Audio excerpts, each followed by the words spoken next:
یہ ہوا کہ محبت نہ ہے، لیکن محبت کا ناجائز استعمال یہ حرام اور ممنوع ہے، اور جب محبت کا صحیح استعمال یہ ہے کہ محبت صرف اللہ کے علاوہ کسی کے ساتھ نہیں ہونی چاہیے میرے دوست۔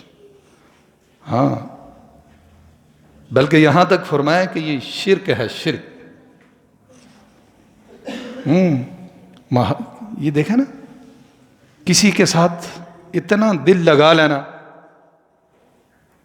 ماں کے ساتھ محبت ہو جائے، باپ کے ساتھ ہو جائے، گھر والی کے ساتھ ہو جائے، کسی بچے کے ساتھ ہو جائے، دکان کے ساتھ، کاروبار کے ساتھ، مال کے ساتھ، اس کو اللہ رب العزت نے چیلنج کر کے معنی فرمایا، قُلْ إِنْ كَانَ آبَاؤُكُمْ وَأَزْوَاجُكُمْ وَعَشِيرَتُكُمْ۔ اور پیچھے ایک اور آیت مبارکہ میں نے تلاوت کی، وَمَا لَكُمْ لَا تُقَاتِلُونَ فِي سَبِيلِ اللَّهِ۔ کیا ہو گیا تمہیں؟ تم اللہ کے راستے میں جہاد نہیں کر سکتے؟ تمہارے مال نے تمہارے اندر اتنی محبت پیدا کر دی کہ تم اللہ کے راستے کو راستہ سمجھتے ہی نہیں ہو؟ کیا ہو گیا تمہیں؟ وَالْمُسْتَضْعَفِينَ مِنَ الرِّجَالِ وَالنِّسَاءِ وَالْبَنِينَ، فرمایا زینت الحیات الدنیا، یہ تمہاری زینت بن گئی۔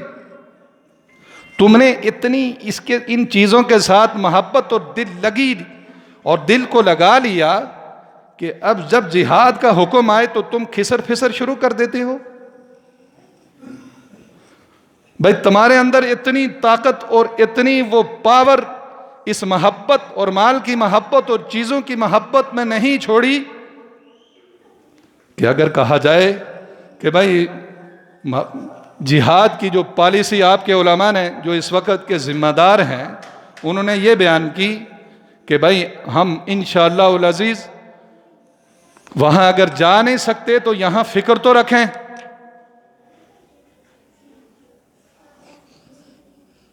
فکر سمجھ رہے ہیں؟ اور اگر چونکہ ہماری زبان عربی نہیں ہے اور ہم نے براہ راست 6 تاریخ کو ان کا خطاب سنا اسماعیل ہانیہ کا، تو اہل پاکستان سے انہوں نے مطالبہ یہ کیا کہ بھائی آپ کے پاس آپ مسلمان ہیں اور ہر مسلمان کے اوپر مسجد اقصی کی حفاظت فرض ہے، اور فرض کفایہ نہیں، فرض عین ہے۔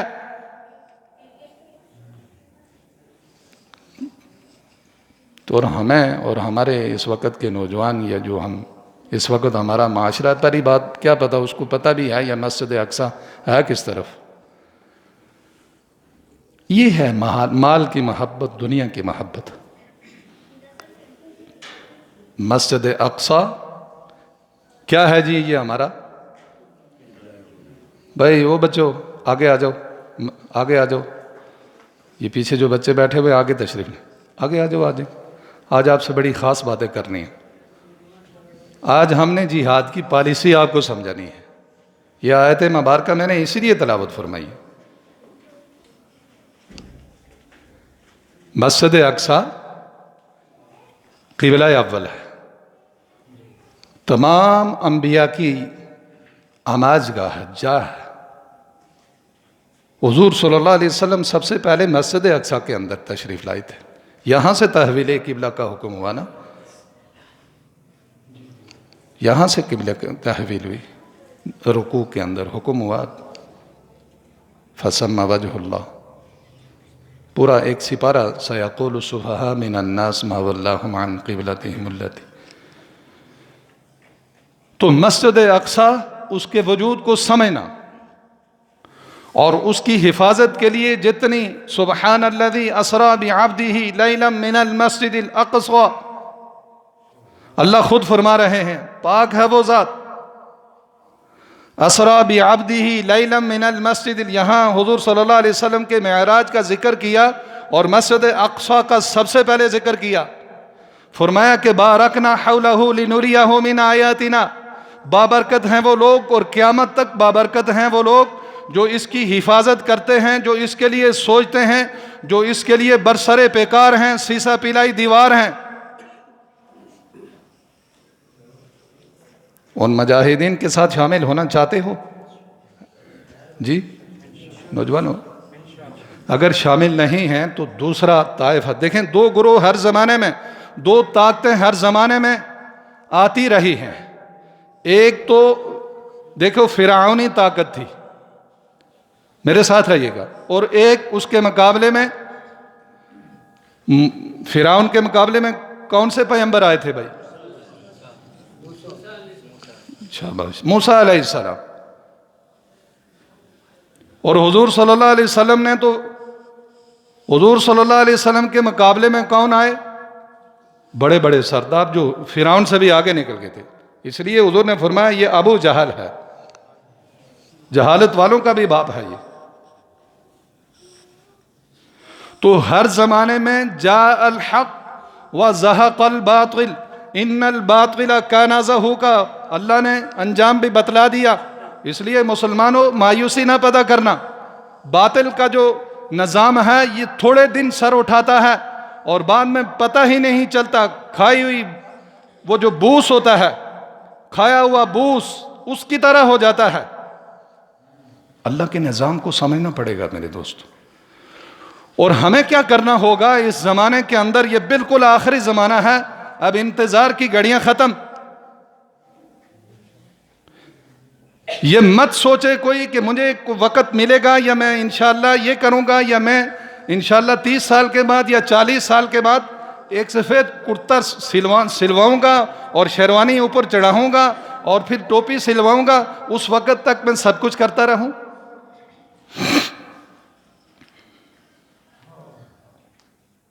تو اس وقت جہاد کے اندر شامل ہونے کے لیے سب سے پہلے ہم نے اپنے آپ کو بیدار کرنا ہے. بیدار سمجھتے ہیں؟ ہم بیدار نہیں ہیں، غفلت کی زندگی برت رہے ہیں، بسر کر رہے ہیں میرے دوست. ہاں، میں غفلت کی زندگی اکثر اس لیے کہتا ہوں کہ اس وقت تک میرے نوجوان کو اگر میں کہوں، جو میرا سروے ہے، یا میرے سامنے بیٹھنے والے شاید نہ ہوں، لیکن جو ہمارا سروے ہے 99% میری بچیاں اور بچے بغیر غسل کے زندگی گزار رہے ہیں. تو غفلت نہیں ہے تو کیا ہے یہ؟ اور یہ حقیقت بیان کر رہا ہوں. آپ اپنے ارد گرد کسی دن غیر محسوس انداز سے سروے کیجئے گا. کسی نوجوان کو ذرا یار آپ ذرا مذاکرہ کر لیتے ہیں تھوڑا سا. ہاں، ایک تو باطنی طہارت تھی اور ایک ظاہری طہارت تھی، دونوں شریعت کو مقصود تھی اور دونوں ملتی ہیں تو تب جا کے نظام چلتا ہے نا. دونوں نہ ملیں تو اب ایک آدمی نجس کعبۃ اللہ کے اندر وہ حج کر رہا ہے، عمرہ کر رہا ہے، 20 سے 25 لاکھ خرچ کر کے گیا ہوا ہے، لیکن اس کا ظاہر جو ہے وہ نجس ہے. اس نے شریعت کا غسل نہیں کیا ہوا، اسے پتہ ہی نہیں. وہ شریعت کے غسل کو اس کے 9 فرض گردانتا رہا کہ غسل کے 9 فرض ہیں، 10 فرض ہیں. کسی نے 6 بنائے ہوئے ہیں، کسی نے کچھ بنایا ہوا، کسی نے کچھ بنایا ہوا. اپنے یعنی منچاہی زندگی سے ہی نہیں نکلے. شریعت کی چاہی تو آ ہی نہیں، اور جب شریعت کی چاہت نہیں آئے گی تو غفلت کی زندگی ہے کہ نہیں ہے میرے دوستو؟ اور سیکھنے کے لیے بھی ہمارے پاس فرصت نہیں، کوئی متوجہ، کوئی بیداری نہیں. روز افزوں ہمارے دن گزرتے جا رہے ہیں اور پھر ایک وقت ایسا آتا ہے میرے دوستو کہ اسی ناپاکی کی حالت میں ہمارا وہ جسد اٹھا کر قبر کے اندر اسی ناپاکی کی حالت میں یہ چلا جاتا ہے. مجھے یہ بتائیے کہ ہمیں کتنا اس معاملے میں متیقظ اور بیدار رہنا تھا اور کتنے ہم بیدار ہیں؟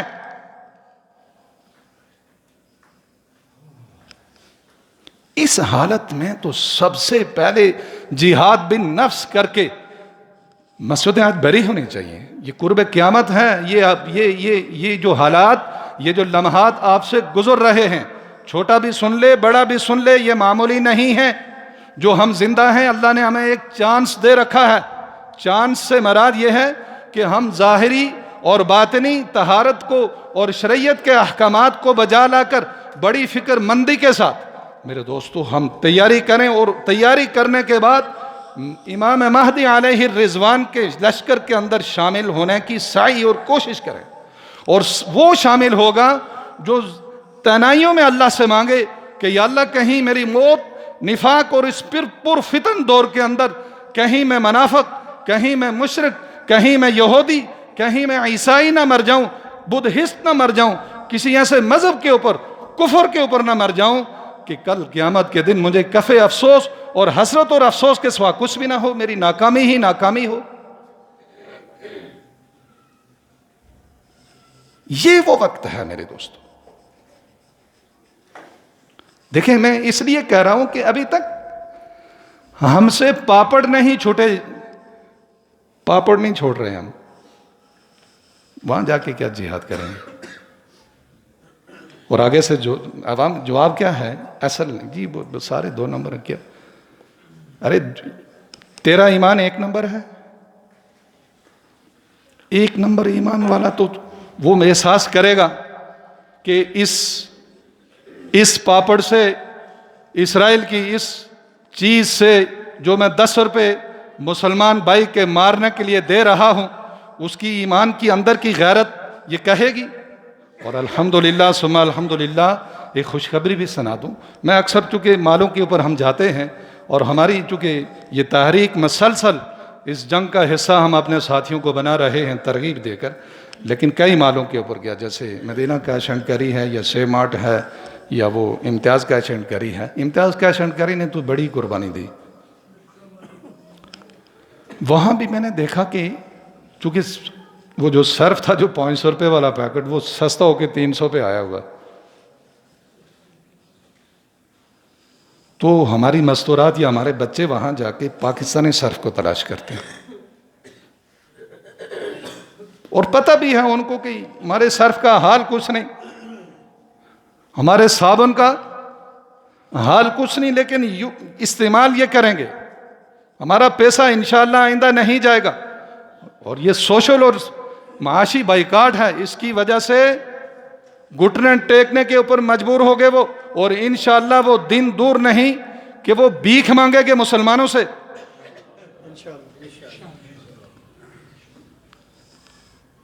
بھیک مانگیں گے۔ میں آپ کو بتاؤں، ابھی ہم بڑے بڑے علماء کی مجالس میں اور بالخصوص جو اس وقت فلسطین اور غزہ کے ہماری کمیونٹی یہاں بیٹھی ہوئی ہے، یعنی یہ سفارتی جو کمیونٹی ہوتی ہے ہر ملک کی ہوتی ہے نا، وہ روزانہ ہمارے ساتھ ہوتے ہیں۔ حالات ایک ایک الحمدللہ لحظہ اور لمحہ کے اوپر ہماری نظر ہے اس وقت۔ اور آپ نے دیکھا بھی ہوگا کنونشن سینٹر میں حضرات علماء کرام کا اور پورے ملک کے علماء جمع تھے اور ہر مسلک کے، اور الحمدللہ اس اتحاد نے ہمیں ایک اور قیامت کی نشانی اور قرب قیامت کی علامات میں سے ایک علامت کی طرف متوجہ کیا کہ مسلمان ایک ہو جائیں گے، مسلمان متحد ہو جائیں گے۔ الحمدللہ اس دن اس اتحاد نے جو والہانہ جذبات اور جو ایک کیفیات طاری کی ہوئی تھیں، آپ یقین نہیں کر سکتے کہ جو وہاں پالیسی اور وہ جو جہاں جہاد کا ایک سما تھا وہاں، کہ جیسے ہمارے پاکستانی نوجوان اور پاکستانی لوگ دل کے اندر ایک درد رکھ کر کڑن رکھ رہے ہیں اور رو رہے ہیں اپنی جگہ پہ، وہاں ان کے جذبات سے یہ لگتا تھا کہ آج اگر رفح کا بارڈر کھلے تو فلسطین کے اندر ہم عشاء اور مغرب جا کر پڑھا سکتے ہیں۔ الحمدللہ، سب کہیں الحمدللہ۔ ایسے جذبات ہیں مسلمانوں کے اور ہونے چاہیے، الحمدللہ کہیں۔ اس لیے کہ یہ جذبات اگر نہیں ہیں تو پھر دوسرے جذبات ہیں جن سے ہمیں باز آنا ہوگا، جن سے ہمیں ابھی سے بچنا ہوگا، ابھی سے ہوشیار ہونا ہوگا، ابھی سے اللہ کی طرف متوجہ ہونا ہوگا کہ کہیں ہم کسی اور موت کے اوپر نہ مر جائیں۔ کیوں جی، کوشش کریں گے انشاءاللہ۔ جہاد کی پالیسی یہ ہے، میں آپ کو وہ پالیسی سارے حضرات کے سامنے رکھوں کہ یہ بالکل بہانہ ہے 1 نمبر 2 نمبر کا۔ میں بچوں سے اور مستورات سے، آپ سب سے، ایک ایک میرا یہ نمائندہ بیٹھا ہوا ہے اور ایک ایک نے کلمہ پڑھا، سارے پڑھیں میرے ساتھ، لا الہ الا اللہ محمد الرسول اللہ۔ محمد الرسول اللہ کا ایک ایک فرد، ایک ایک مرد غلام ہے، غلام ہے نہیں ہے؟ غلامی میں آگے، اور آج سے ایک ایک مجاہد ہے یہ، کہیں نا انشاءاللہ مجاہد ہے نہیں ہے؟ اب جہاد کا رخ آپ کے علماء تعین کرتے ہیں میرے دوستو۔ یہ بھی نہیں ہوتا کہ ہم جا کے انگاروں کے اندر کود پڑیں اور کہیں جہاد ہے۔ جہاد جب فرضیت نازل ہوئی تو 2 مہینے تک جناب رسول اللہ صلی اللہ علیہ وسلم اس کی وجہ سے پریشان رہے میرے دوستو، اتنا آسان کام نہیں ہے۔ پھر اللہ نے تربیت فرمائی، ترتیب بتلائی، تو جو پالیسی آپ کے اس وقت کے ذمہ داران علماء طے کر دیں، اس کو من و عن قبول کرنے والا اس طائفہ اور اس جماعت کے اندر شامل ہوگا، اور انشاءاللہ یہ طائفہ اور یہ جماعت امام مہدی علیہ الرضوان کے ساتھ جا کے ملے گی انشاءاللہ، اور وہ پالیسی متفقن علیہ پالیسی، سارے مسالک کے علماء کی طرف سے طے کردہ پالیسی میں آپ کے سامنے ابھی رکھ رہا ہوں۔ نمبر 1، یہودی اور اس سے ملی جلی جتنی مصنوعات ہیں ان سے ہم نے ہر 2 صورت میں بائیکاٹ کرنا ہے، چاہے چونکہ کیوں یہ اس لیے کہہ رہا ہوں کہ ہم جہاد کے اندر شامل ہیں، ہمیں اس وقت چروں چراں اصل نقل کی ضرورت نہ ہو، اس طرف توجہ جائے ہی نہ۔ اور میں اکثر کہتا رہتا ہوں فَعَسَىٰ أَن تَكْرَهُ فَهُوَ خَيْرٌ لَكُمْ، اللہ فرماتے ہیں کہ بسا اوقات کسی ناپسندیدہ چیز کے اندر خیر چھپی ہوئی ہوتی ہے۔ بہت ساری خیریں ہیں، میں اگر دہرانا شروع کروں تو گھنٹوں لگ جائے میرے دوستو۔ سب سے بڑی خیر یہ ہے کہ پاکستان اور ہمارا ملک انشاءاللہ اٹھے گا، نمبر 1، اور نمبر 2، بیماریوں سے ہم محفوظ ہو جائیں گے۔ خیر ہے نہیں ہے؟ آپ کے پاپڑ، آپ کے بچوں کو خفیہ طور پر یہ ایک چھپا ہوا قاتل اور جراثیم ہے جو اس پاپڑ کے اندر چورن استعمال ہوتا ہے۔ آپ اپنے بچوں کی صحت دیکھ لیجئے، اور روزانہ کے اعتبار سے وہ کھا رہے ہیں، اور پیسے انہی پیسوں سے وہاں ہمارے فلسطینی بچوں کے اوپر ظلم و جبر، اور کس ملبے تلے وہ بچے، معصوم بچے نیچے وہاں ان کے لاشیں تڑپ رہے ہیں، اور میرا بچہ یہ کہے کہ یہ پاکستانی پاپڑ نہیں ہے، اچھا نہیں ہے، یہ لیز کھاؤں گا۔ شرم آنی چاہیے۔ غیرت اور حمیت کا مقام ہے میرے دوستو۔ اگر غیرت ایمانی نہیں تو پھر سوچ لیجئے، میں اکثر کہتا رہتا ہوں کہ سوچنا پڑے گا ہمیں اس معاملے میں۔ چھوڑیں گے انشاءاللہ؟ ڈالڈا آپ کا اپنا ہے۔ بہت ساری چیزیں جو میں نے باہر لگائی ہیں، 2-4 چند چیزیں ہیں انشاءاللہ، اس سے اللہ پاک آپ کے اس نظام کے اندر برکات نصیب فرمائیں گے۔ ہم بھی تو کتنے لوگ، اب میں نے وہ وہاں کیش اینڈ کیری کے اندر دیکھا الحمدللہ کہ تلاش ہو رہی ہے، ان چیزوں کو کوئی پوچھتا ہی نہیں۔ یہ ہے بائیکاٹ الحمدللہ۔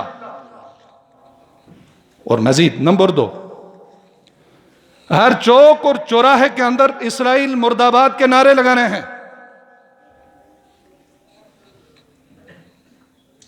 بات سمجھ کیوں؟ اس کی پالیسی اور اس کی بنیاد کو بھی دیکھنا پڑے گا۔ فلسطین فلسطینیوں کا حق ہے، کہو بے شک۔